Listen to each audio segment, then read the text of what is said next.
On today's program, I interview Marshall Masters. Marshall Masters is a former CNN Science Features news producer, freelance writer, television analyst, and the publisher of MarshallMasters.com. Since 1999, he has been researching Earth changes and Nibiru flyby-related topics including sustainable survival communities, catastrophic crop circles, impact events, and future technologies. To learn more about Marshall Masters, visit MarshallMasters.com. In this presentation, we discuss his article, Is Planet X Nearing Perihelion? And how to prepare for the coming worldwide mass extinction event known as Planet X. Like the show, comment below, subscribe to the channel, and enjoy the show. Marshall Masters, welcome to the program. Thank you. It's a pleasure to be on. Marshall, before we get going here, is Planet X and Nibiru the same thing? Yes. And actually, what we talk about is the Planet X system, because we have a brown dwarf star that's a small companion star to Sol, which is called Nemesis.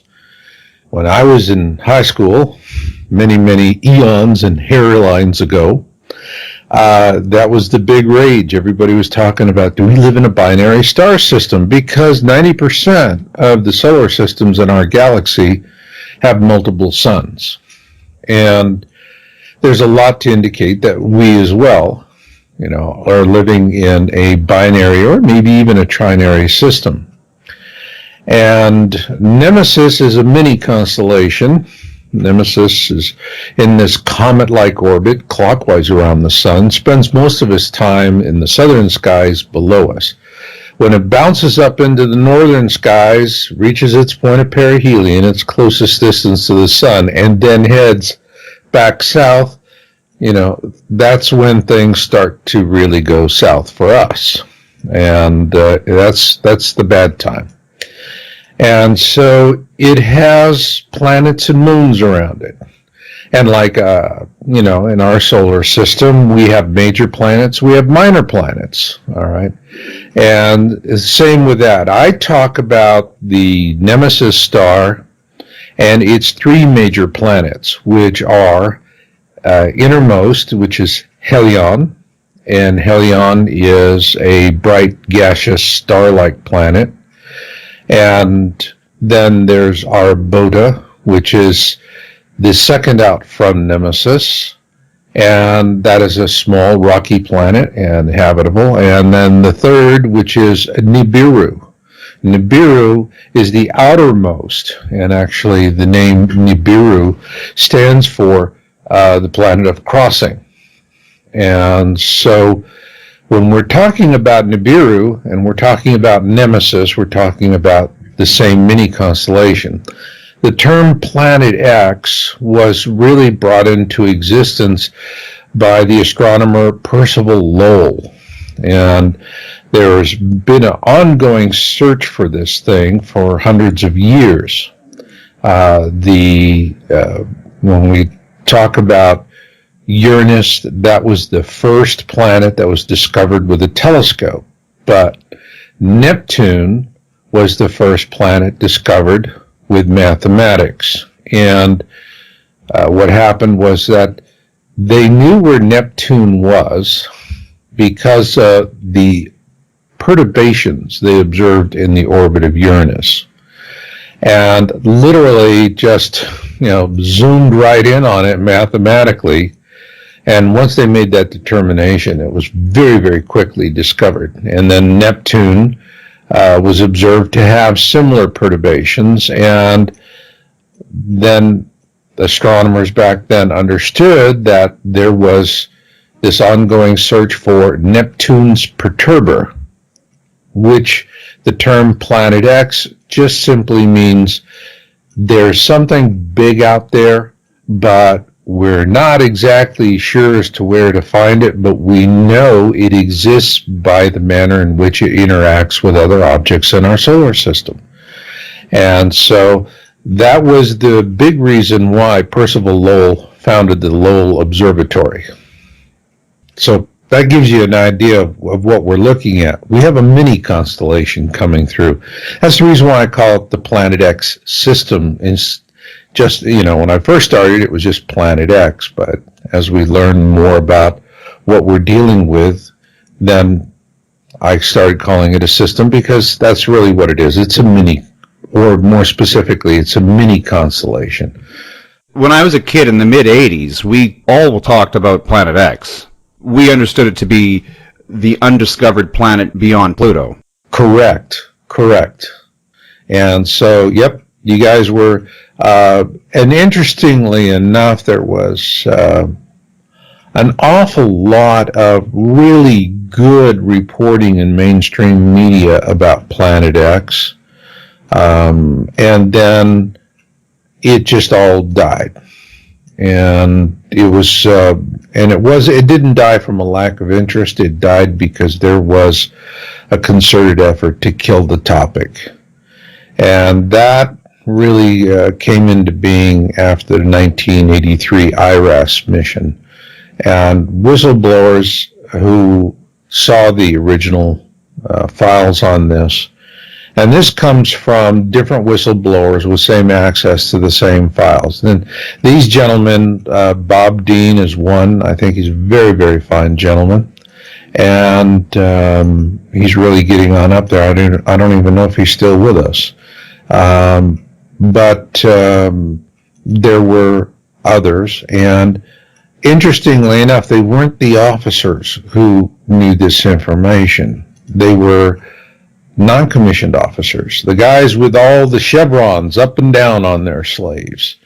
And because these are the guys that they would put in the secrets vaults, and they would have the key to all the secrets. Now, if you were an officer, you had different levels of security, and you could see this, but you couldn't see that. But for these sergeants who were in charge of maintaining all of this, they had the absolute highest security level, because they had the key to the kingdom. They could see anything, and they didn't have a lot of folks coming down and asking them for things as a rule.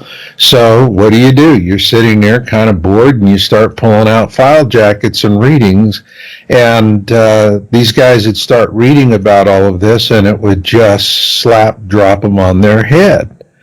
And because IRAS found Nemesis, and it just showed up like a sore thumb. Now, it was in the infrared. Now, here's the thing about brown dwarf stars. And they're actually stars that have just been recently discovered. And what we're finding is that they're far more common in our solar system, in our galaxy, than our type of star. Far more common. And these things are, in terms of their mass, they're about 10 to 15 times that of Jupiter, and several times larger than Jupiter in radius. But when you compare that with a sun the size of ours, that's like saying, you got a hummingbird orbiting a buffalo. So, because mass is really what determines it. And the thing about a brown dwarf star is that they can support life, but they're very dirty. And the reason why they're dirty, and that in turn makes them incredibly difficult to observe. That's the reason why it's a Johnny-come-lately to astronomy, is that they ignite like our sun did, and then, however, they lack the ability to maintain a nuclear furnace, so to speak. And so our sun continues burning brightly because it has the mass. The brown dwarf doesn't. And so it's more like the charcoal briquettes in your backyard barbecue, and they get white and then they bank off, And if you're into barbecue, that, you want to wait until your coals get it, nice and white.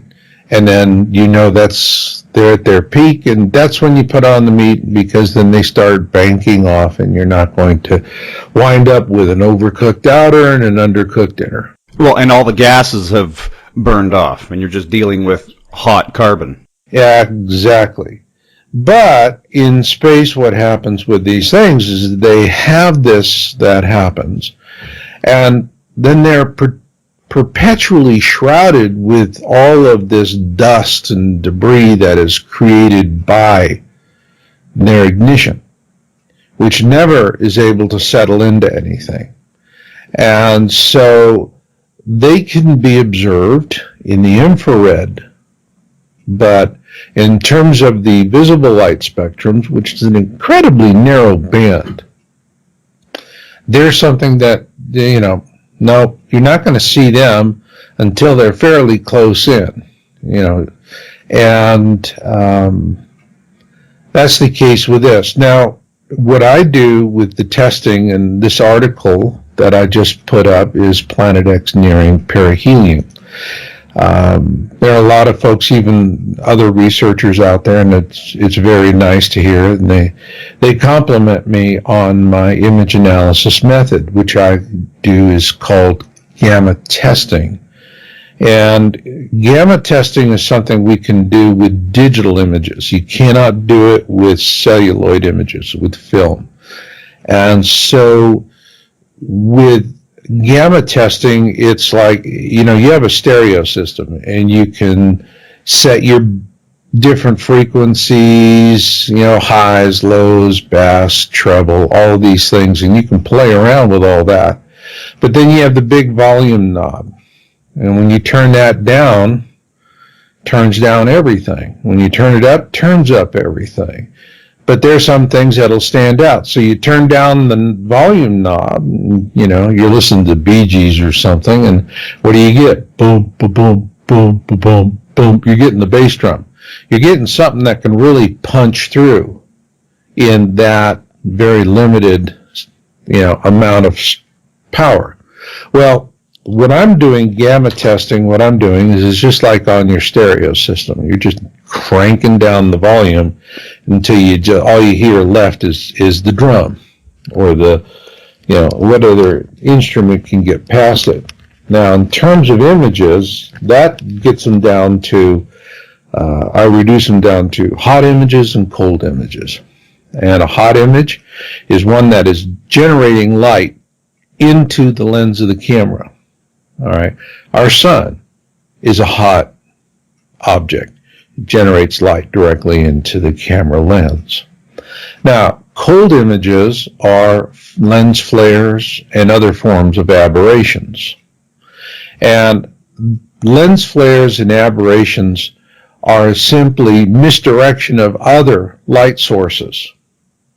And so when you crank down the volume, because they're not generating, they're not sitting there thump, the thump, the thump, the thump like the bass drum, okay? They're going to fade out. They're going to disappear pretty quickly. And, this is because lens flares are something that are going to happen directly in front of the camera lens or inside the lens barrel itself, somewhere in the prisms. And so what I do is I use gamma, all right, which is purely a digital thing. Again, it will not work if you go out with an old Kodak camera and take a picture. No, you don't have gamma settings with that. Gamma is only something that is new to digital photography. And that's really all you see anymore today. And unless you buy a coffee table book on Ansel Adams. But I just cranked the gamma down, and when I crank down the gamma, and if your listeners go to my website at marshallmasters.com, actually you're going to see what a gamma test produces right there in the image that it's right at the beginning, the one where the image says, is Planet X nearing perihelion? That is exactly what a gamma test is. And you're going to see the sun, and next to it, you're going to see another hot object. And that object has a blue tint to it. The sun has a red tint to it. And this is the reason why I'm saying, is Planet X nearing perihelion? In other words, is it coming to is it approaching that point in its orbit which is 3,600 years.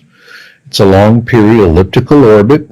It spends most all of its time in the southern skies, all right, until it swoops up around the sun. And it's orbiting the sun actually on two axes. It's going up and down like a yo-yo, but this yo-yo is steeply inclined.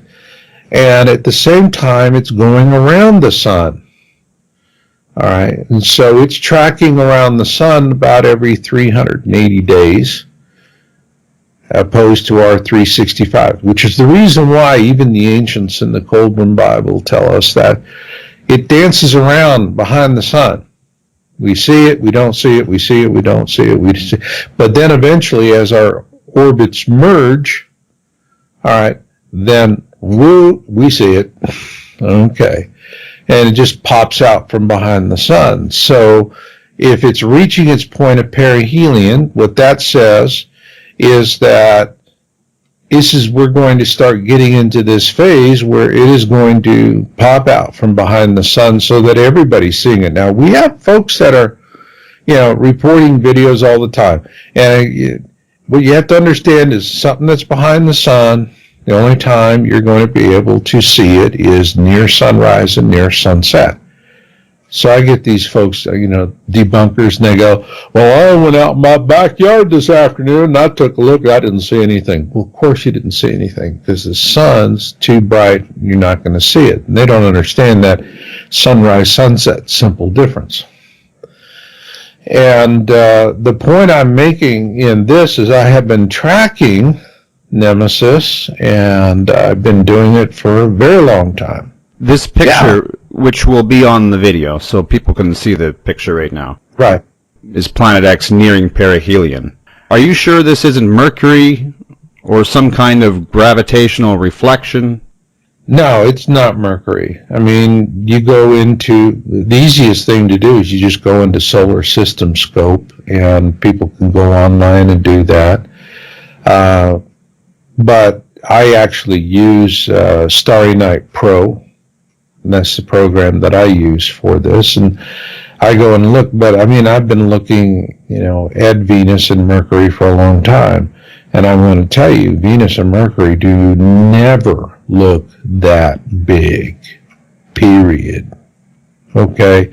And I've seen them in the gamma testing, so I mean, for me, it's like, I will do this. I'll go to Starry Night, but, I already know it's not Venus or Mercury or something else because it's a hot object. All right. If it's something else, then it'll be a cold object and it won't pass muster with the gamma test. Now, the interesting thing is we're continually tracking this object, which is to the sun's 3 o'clock relative to the horizon. Now, out in space, the ecliptic, the plane of our solar system, puts that more up, say, around 1:30, okay, relative to the sun. But we see it at 3 o'clock because the Earth is tilted. All right, and so our horizon is not the same thing as the ecliptic, the plane of our solar system. I have a video, Planet X System Update number 4, and actually it's in that article, and people can watch it. And we have from Spain, Brazil, and other places where we're tracking the same object in the same exact place at different times of the year. Every case, it is not Venus, it is not Mercury. Those are very small relative to this.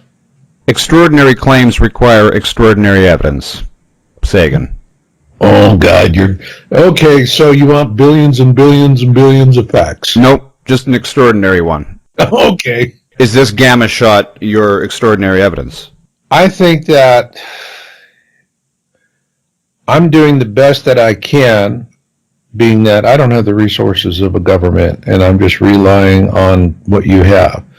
But there are, in my videos, when I put up something in my video, it's a challenge to debunkers, disprove this. So in that regard, if you see it in one of my videos, Yeah, it's extraordinary. Basically, you're saying there's a conspiracy by NASA to cover this up. Oh, yeah. And it goes much higher than NASA.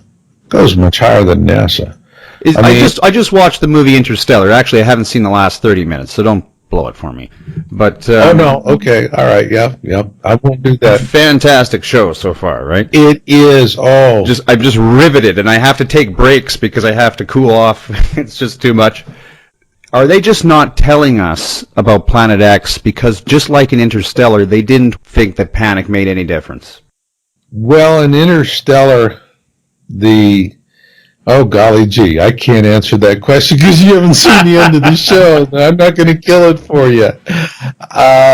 But let me, and I do love that. I've probably seen that movie a dozen times. I just do enjoy it. And I especially love, the human angle that they put on it. Now, the reason why we're not being told is we are going to go through a worst case scenario flyby. Now, this has been well documented in the Colburn Bible, which is an ancient wisdom text, and the first parts of it were written about the same time as the 5 books of Moses. And while the Hebrews were wandering in the Sinai, and it tells us that the sinking of Atlantis, Noah's flood, and Exodus were all the result of flybys of this mini constellation system through the core of our system. And the reason why you have some that are best case scenario and worst case scenario, I mean, they're all going to hurt. But there's a particular part, a segment of this orbit, which is from its point of perihelion to where it arcs down to the ecliptic, the plane of the system. And when it does, it comes up and it'll pass over our heads. And when it crosses the ecliptic, it'll do it between the orbits of Mars and Jupiter. And this is the phase of the orbit that's very destructive for us. I call it the kill zone. And during Exodus, Earth was on the opposite side of the sun, while Nemesis was in the kill zone when it crossed the ecliptic. This time, we're going to be on the same side of the sun. And the last time that happened was Noah's flood. All right, so we are going to have a pole shift event. And for those that are, read their Bibles. And to me, the Bible, I treat it as a wisdom text. And in that regard, there's a tremendous amount of preparatory information in there about what's going to happen. Days of darkness is something that is definitely going to happen because, while Nemesis at the ecliptic is between the orbits of Mars and Jupiter, its outermost planet, Nibiru, will be passing between Earth and the Sun, somewhere between the orbits of Earth and Venus. And when that happens, it's, when we have, it's just simply going to be so massive, so large, that when it passes in front of the sun, it's going to completely blot out all of the light. And then we're going to have a period of pitch black that is going to be quite disturbing. And then this is when the pole shift's going to happen, because then several bodies in this system will gain what I call lithosphere lock on the surface of our planet, and that will then cause the shift. And you have a magnetic shift, and then you have a crustal shift. We're already in the process of a magnetic shift. All right, and that's the reason why they're having to go out and renumber at airports the runways, because the runways are all set on magnetic compass settings, and those are changing, and so they have to repaint those and republish. And this is, when you look at what's happening, it's moving around a lot more. So the magnetic pole shift is in its early infancies beginning to do. Then also we would have a flip of the magnetic poles. All right, so where north is now south and south is north. And that's going to happen. This has happened in the deep time history of the planet, and there are those that say it takes, tens of thousands of years for that to happen, but they have found basalt flows, all right, volcanic basalt flows, where they could see that a magnetic reversal occurred in just simply maybe a matter of hours or days. So we're up against it with a really negative flyby. We're going to have a worst case scenario. Now, during the pole shift event, the story of Noah's flood, what we learned, there's almost 200 different deluge accounts. All right, once you get out of the Bible and it's no longer Noah's flood, it's called the deluge. And the deluge was really the big slosh, because what happens is when the lithosphere of the planet moves, all right, well, the water is just going to slosh up onto the continents, all right? And you saw that in the movie 2012. They demonstrated, what that looks like, and those huge waves coming in and hitting and just, taking out vast amounts of shorelines. Well, most of humanity lives along a shoreline, or within 50 miles of it. And these are all going to be death zones. So what the elites really want to do is they want to reduce. This is a eugenics agenda. They want to reduce the population because it's really difficult to manage 7 billion people. You don't need 7 billion or 8 billion people to live like a prince and to be a god on your own planet. You can do it with a lot fewer people, and it's a lot easier to manage. So they're suppressing knowledge of this, not because they don't want to cause a panic, all right? If they were to make it, people, they would start moving inland, things would be shifting. That would not be good for their investments, and they're not going to be able to buy as many yachts and big yachts and have their little junkets and fun and do whatever they're doing. But you're going to have more people surviving the event, which means in a time when they're going to have to regain control of the planet. We do live on a slave planet. When 1,000 people own 90% of the world, okay, that's a slave planet. When, you can count the number of people on both hands that control as much wealth as the third poorest of the world's population, that's a slave world. Period. Let's not put happy faces on it. My God, here in America, half of all Americans, over half of all Americans, do not have the money in the bank right now to write a $500 check. That's a fact.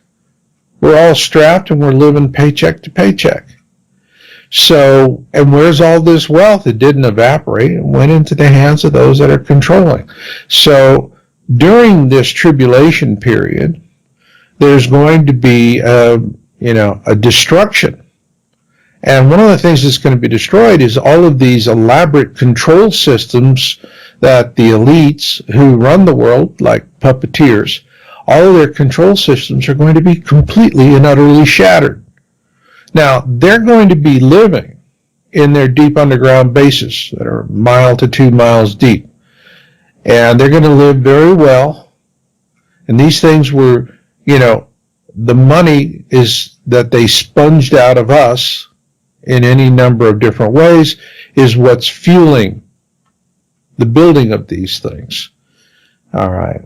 And they come out and they go, gee, we just lost billions and trillions of dollars. We don't know where they went. What do you know? That was what a big accounting error, I mean, it's like, if you said that to the IRS, they'd laugh at you and then nail you for everything you got, including your genetic code. And So they're going to be in their deep underground bunkers, and they have their seed vaults and storages and whatever. And so their plan is when things start settling down, and they'll know when things are going to settle down, they're going to come up to the surface and see who's left. Now, Georgia Guidestones tell us that, this is a 10 Commandments for the 21st century. Some call it that. And it's written in 8 different languages. And the first one says, keep humanity under 500 million. Well, it doesn't tell us how we get there. It doesn't tell us how 9 in 10 of 90% of us are going to perish and what's going to come. It just says, keep it under 500 million. In other words, once you're there, you're there. Don't let the population exceed 500 million for the whole world. And live in harmony with nature.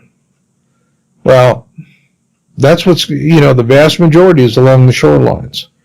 And when I look at people who are in denial, the 3 big reasons people are going to die during the coming Planet X tribulation is denial, procrastination, and location. Those are going to be the 3 principal causes of death. All right? Again, denial, procrastination, and location. If you can get people to deny, immediately you're going to be able to kill them in location. If you can get people who are starting to become aware to procrastinate and not do something, again, you come back to number 3. You kill them with location. It's as simple as that. It is as brutal and as ugly as the Nazi final solution to exterminate the Jews in Europe. Nobody could have believed it, but it happened.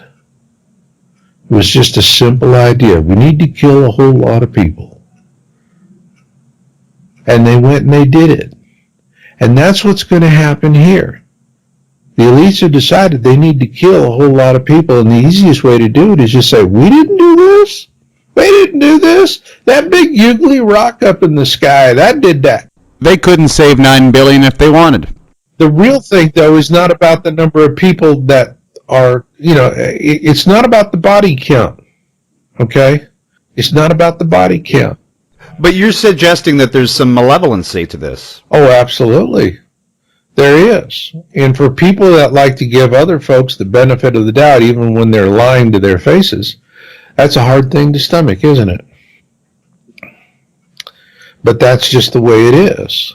And the reason why they want to reduce the population is not because they're conservationists and they're going, we need to be good stewards of the earth and we're polluting everything. And, no, that's not it. The reason why they want that many people to die is that during the tribulation, the interesting thing that's going to happen is we are going to be dying in vast numbers. But when we do, we will be dying as a free species. We will be free of the yoke of slavery. What they have to do once things start to settle down is they got to get us back. They got to get the yoke of slavery back on our shoulders. And that's where their plan really is. So what they'll do is they're going to wait until, and this will be, we're going to pass through the tail, and you're going to have all this iron oxide and meteor showers. Matter of fact, you go and, if you take the story of Noah's flood and Exodus and you put them together, that's really the whole scope of what we're facing. And they're going to come up towards the tail end, the last major event of the tribulation. The tribulation will continue because the earth has gone through some very radical changes and it's going to have to settle down. There have been several mass extinction events, 4 or 5. That's right. And actually we're in the 6th one, which is the Holocene extinction event, which is man-made. Does nature know that there's an impending... nature understands cycles, right? So perhaps nature knows this is coming and has initiated its own mass extinction event. Perhaps Planet X is behind the mass extinction of the dinosaurs. Well, that's funny you should ask, because the very first article I published on Planet X was in January 2002, And the title was, Did Planet X Kill the Dinosaurs? That was the very first question that came to my mind. And a gentleman, fine gentleman, the Smithsonian Astrophysics Observatory, helped me, Dr. Marsden. He's passed away. Fine gentleman. He actually helped me with the research on that. And it could have very well have been. See, one of the things that is going to happen here is that this system, as it comes in, is pulling a bunch of stuff behind it, but it's also pushing a lot of stuff in front of it. And it's also coming through our system like the mother of all cue balls. And so it's knocking stuff into Earth-crossing orbits that normally would never, they're totally benign. They're sitting there floating around the sun, or, they're inside of our orbit and they're never going to be a concern to us. But this thing's coming through and it's dislodging them, and all of a sudden they go from being absolutely not a problem to a problem.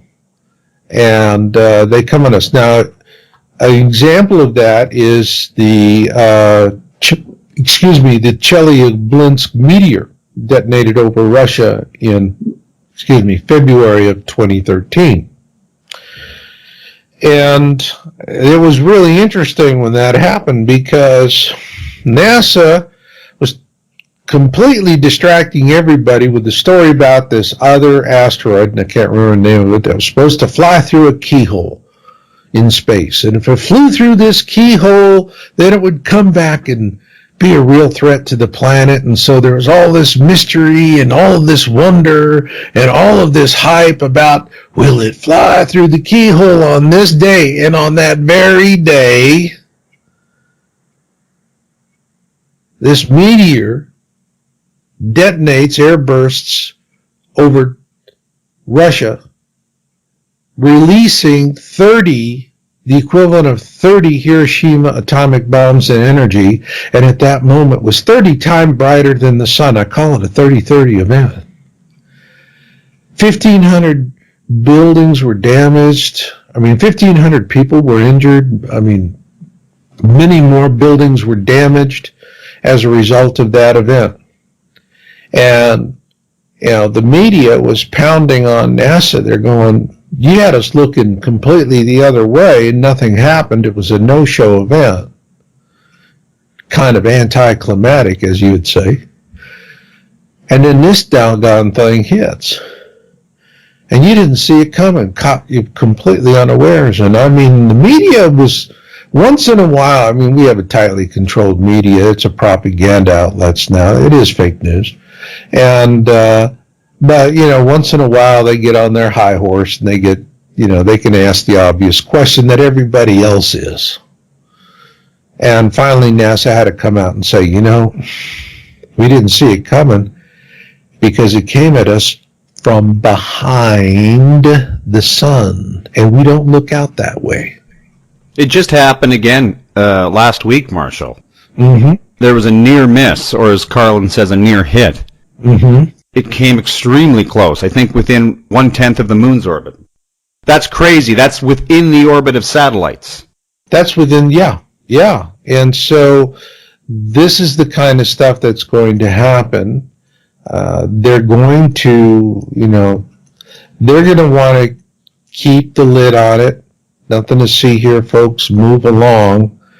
They're going to keep assuring us that, that's the way it is. Now, what I'm saying in this article is Planet X nearing perihelion.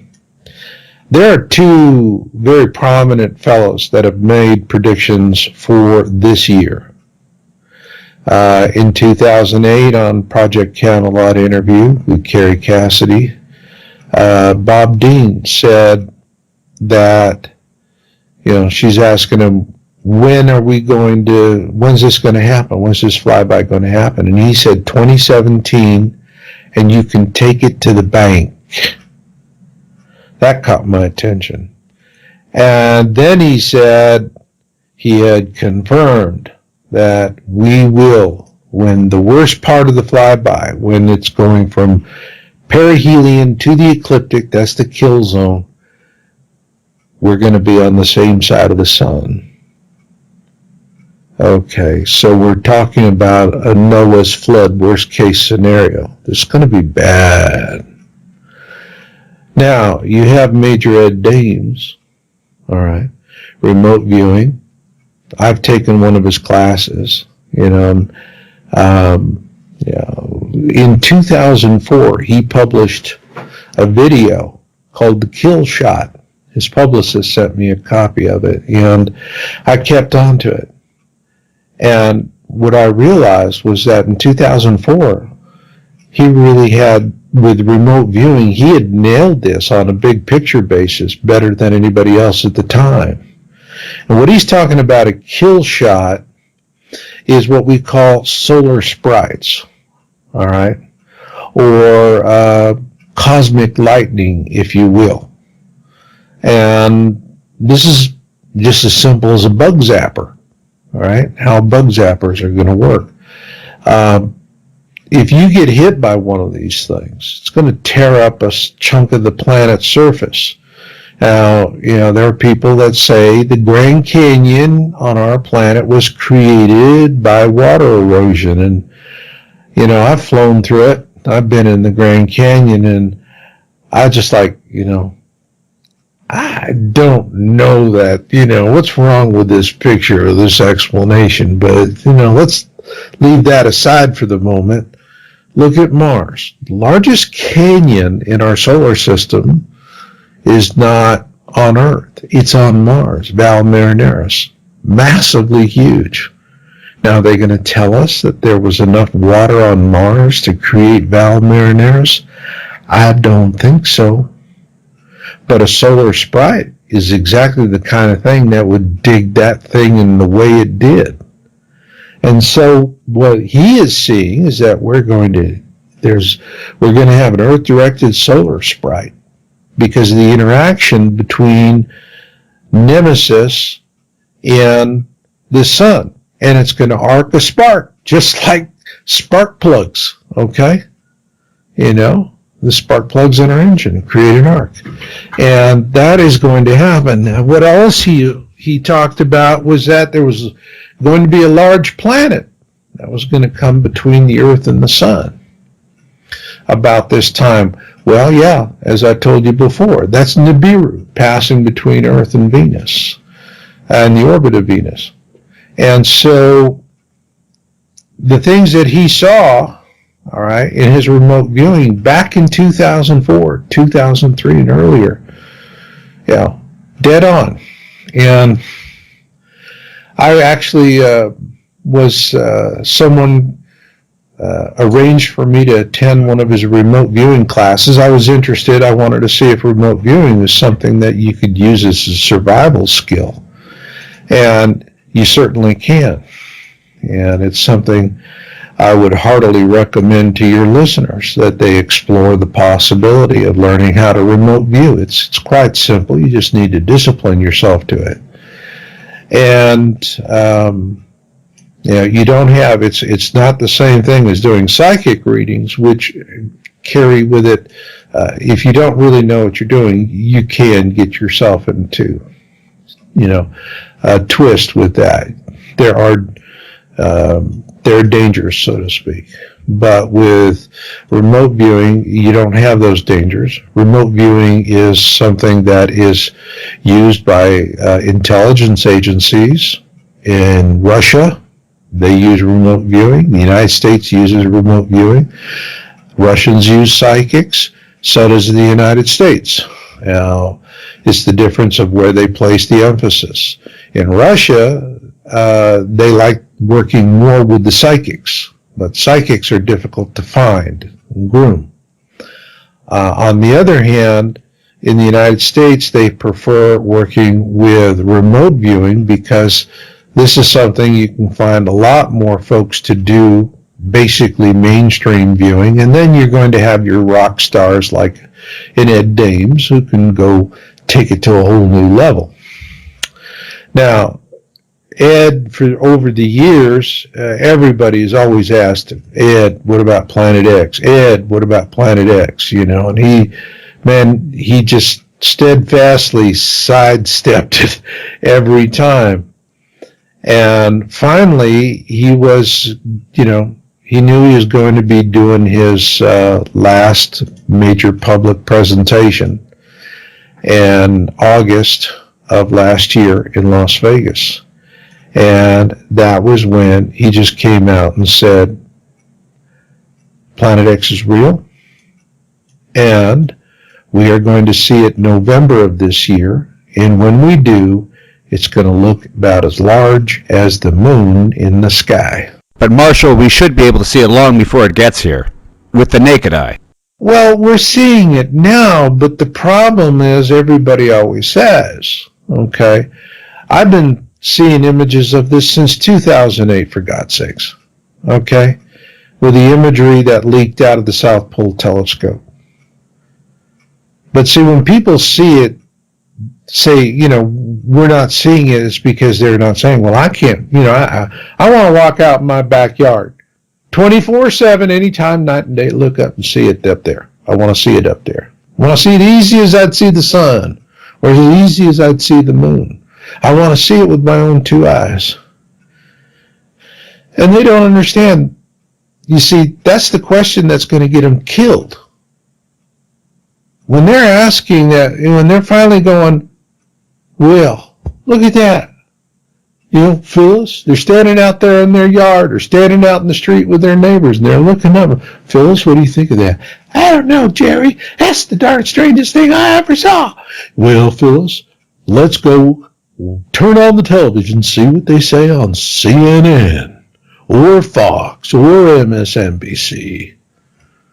And they're going to go in, turn on a fake news site. Okay. And what are they going to hear? They're going to hear, hey, folks, don't worry about it. It's just an interesting new kind of comet. And it's going to pass overhead. It's going to be a phenomenal light show. But nothing's really going to happen. Okay? And they're going to go and have all the buffer segments about going back to Halley's Comet, back when, and how people were suckered into buying gas masks and placebo comet pills by con artists, and all the hysteria that formed around that was totally needless. And so they're going to embarrass everybody. See, the thing is, when you say, when am I going to see it with my own two eyes, what you're saying is, I'm too stupid to understand what I'm seeing with my own two eyes. I'm dumb. I got to have somebody else tell me what I'm seeing with my own two eyes, because I'm stupid and I'm dumb and I can't understand what I see with my own two eyes. The people are going to live are the ones who are going to look up in the sky. And they're not going to say, what am I seeing it with my own two eyes?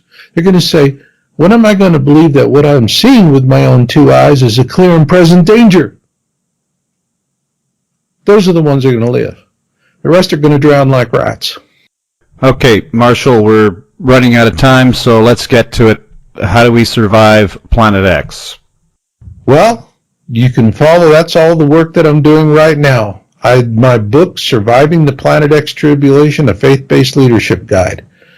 And what I'm trying to do, I think that churches are going to be the ones most likely to organize people when there's the last possible minute. While everybody's watching them on CNN going, it's all nonsense, don't worry about it. You're going to have leaders of small churches who are going to go, no, it's clear and present danger. I got to get my flock to safety. And so what my efforts are right now is helping people organize in that last minute way, intelligently, without running around like a bunch of chicken with their heads cut off. Okay? But that they can be calm, sober, do what they got to do, get to safety, and make life.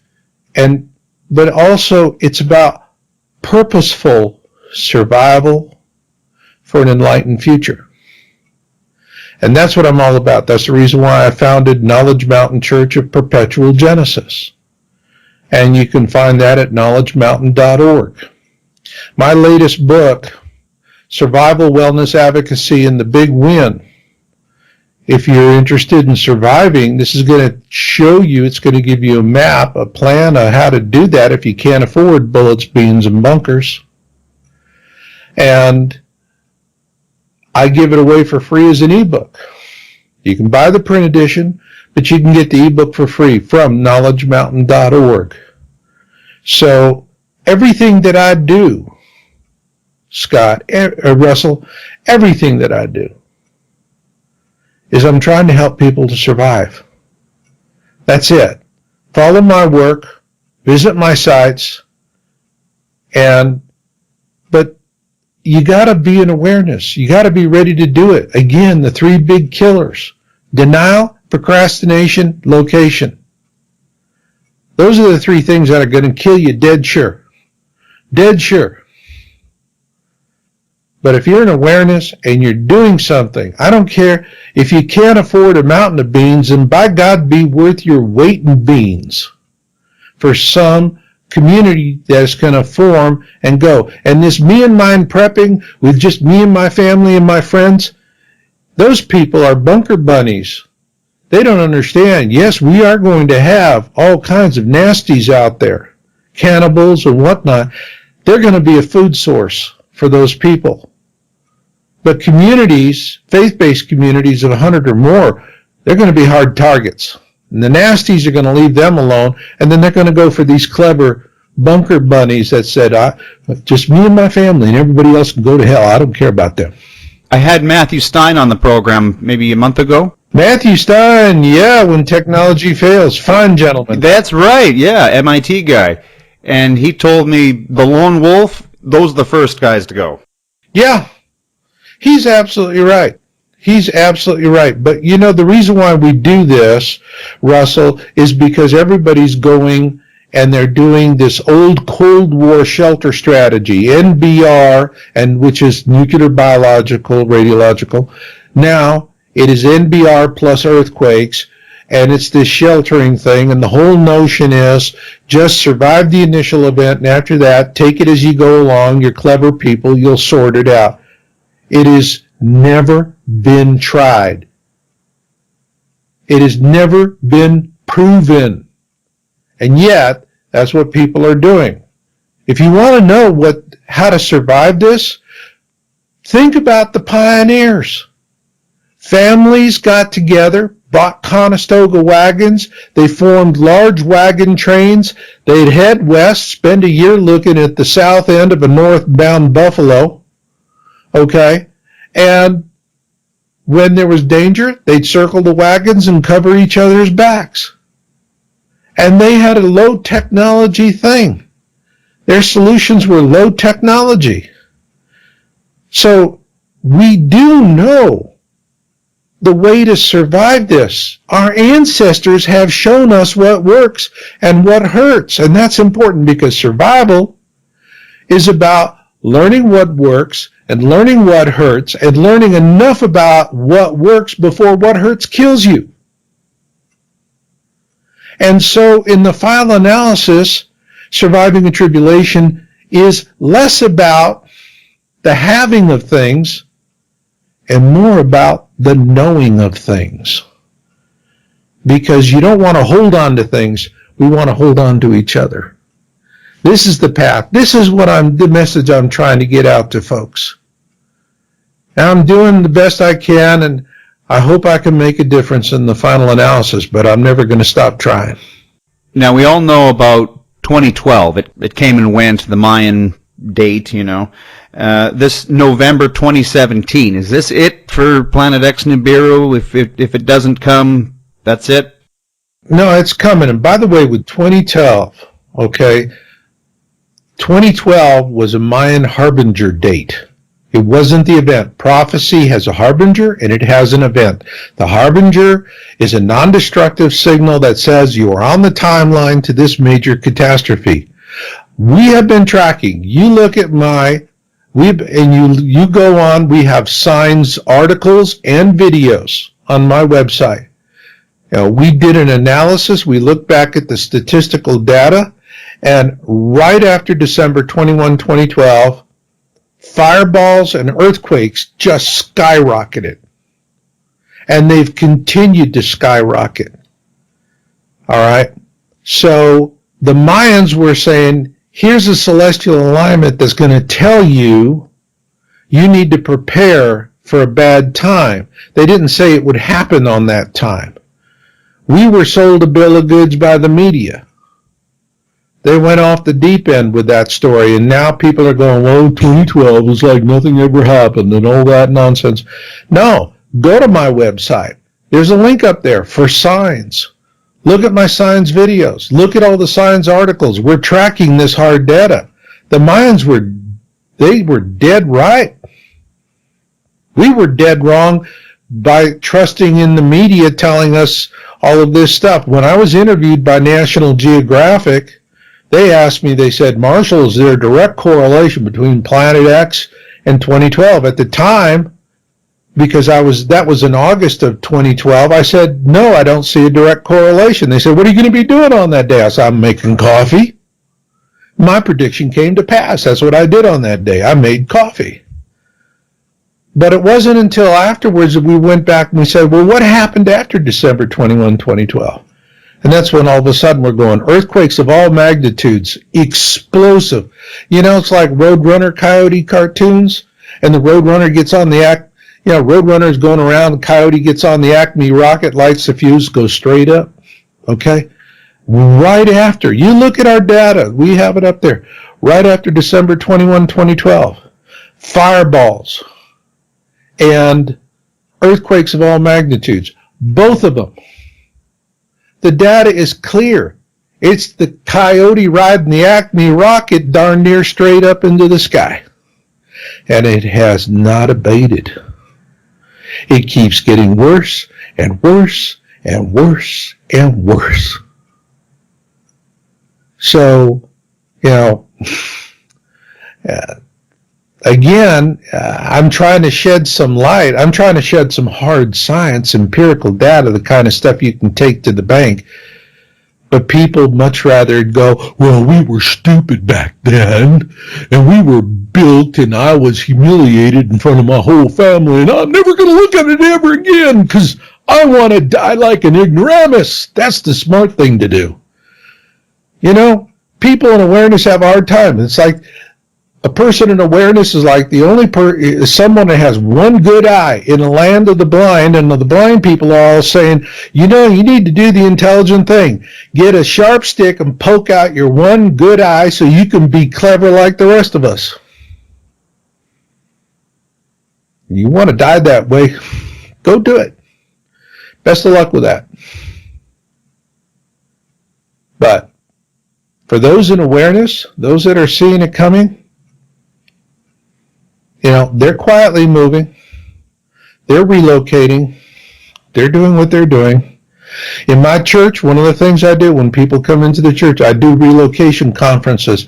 And they can attend. It's free. I used to do this. I could, for $100 an hour. Now I just do it for free for the folks that are in my church. And they can have as many conferences with me as possible. Why? Because I'm about people surviving this. I'm going to keep doing it for as long as I can, and just hope to God I can make a difference. Marshall Masters, great show. Kind of freaked out, to be honest. I live right in the middle of the city, so I can't even get from one end of downtown to the other in an hour. Getting out of town in the middle of a crisis, it's not going to happen. Well, I'm going to tell you, Russell, you're coming into awareness, and I'll tell you what the experience is like. It was the same for me, and it's the same for everybody else. Coming into awareness feels like somebody just up and slapped you upside the head with a dead salmon, and you're just standing there spitting scales wondering what in the hell just happened. That's awareness, my friend. It will pass. And then you'll sit down and you'll decide, am I going to live intelligently and walk humbly with my God, or am I going to die like a fool? It's just as simple as that. To the audience, check out marshallmasters.com. You can get his newest book. Yes, Survival Wellness Advocacy and the Big Win, and at knowledgemountain.org, you can download that in free ebook edition. Okay. And Do it. If you're wondering, well, is this my cup of tea? Well, get the book, get the ebook for free, and read it. Because after you read that, you'll know if this is your cup of tea or not. Yeah, you can't beat that, Marshall. And it didn't cost you a penny. Yeah, no, I appreciate that, and so should the audience. The link to the article is Planet X Nearing Perihelion is on the Russell Scott